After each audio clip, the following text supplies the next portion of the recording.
Hey, yo, what's up, kids? Coming at another video, and I'm gonna talk about what happened to Jake Paul today.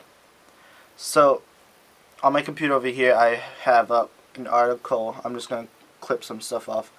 So, he was filmed looting at the Scottsdale Fashion Square Mall on May 30th.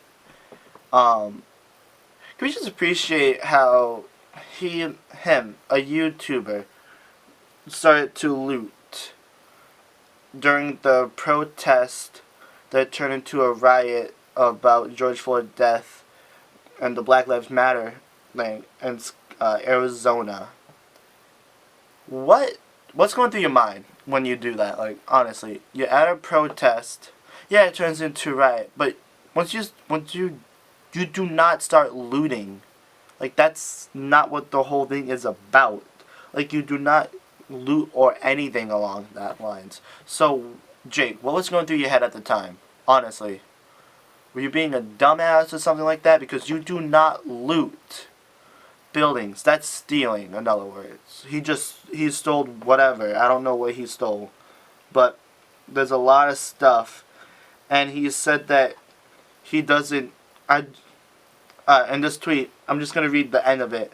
I do not condone violence, looting, or breaking the law. However, I understand the anger and frustration that led to the destruction we witnessed.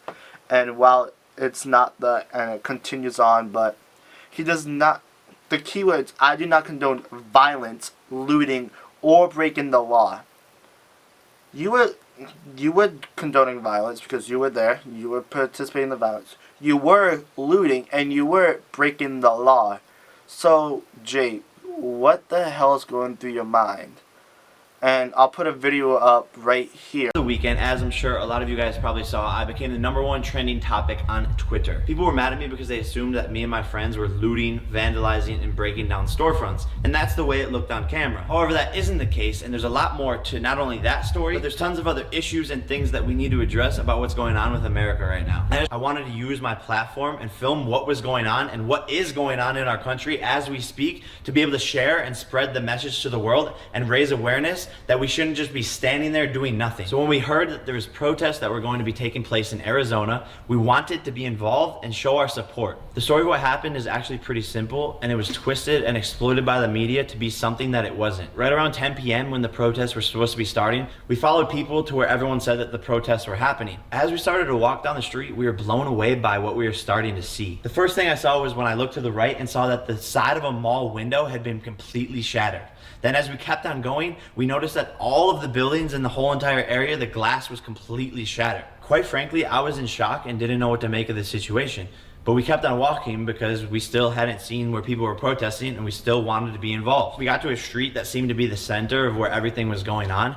And that's when I saw probably 80 cops standing shoulder to shoulder, just like looking out into the crowd. As I was approaching, more people were gathering the protest, and about 200 yards down the street from me was an Apple store that was getting completely ransacked. I saw dozens of people breaking down the glass, running into the store, grabbing whatever they could, and leaving. The battalion of cops was in between me and the Apple store.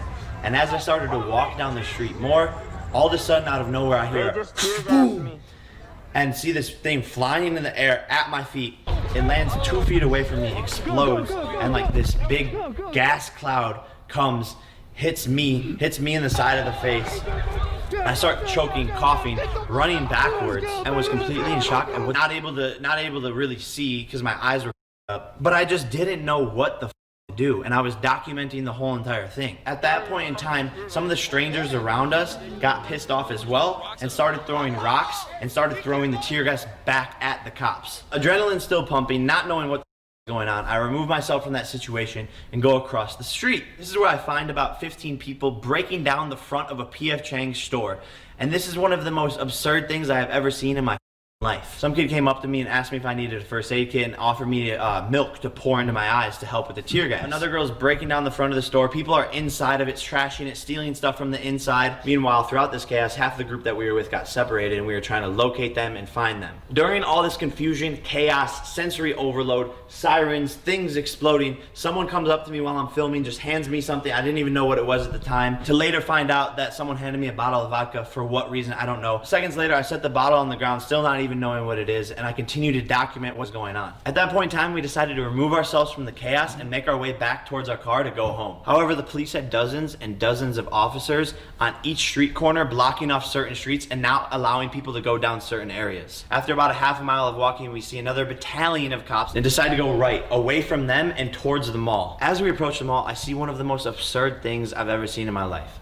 Hundreds of people running in and outside of the mall with bags, stealing everything inside of the mall. In hindsight, everything's 2020 and we shouldn't have been anywhere near what was going on, and we should have removed ourselves from the situation. But in the heat of the moment, I wanted to document what was going on and witness it for myself. And that's where I made the poor decision to go inside of the mall. And at the time, my mindset was that I wanted to document this experience because I've never seen anything like it in my life, and I don't know if anything will ever happen like this again in our lifetime.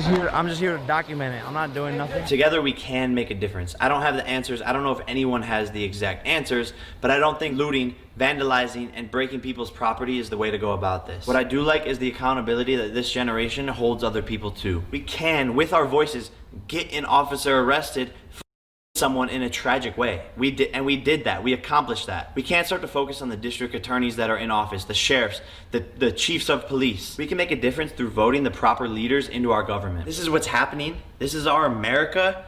And right now is not the time to attack each other. Right now it's time to evolve and make change as a unit. And all those businesses who are being vandalized and broken into, who are just holding on by a thread because they already didn't have enough money to pay their employees because quarantine, are now even more in ruins because of the vandalism that they have to deal with now. And I will continue to document things that I think need to be shared with America. If along that process people want to accuse me of things that they know I'm not doing because my name is Jake Paul, then so be it.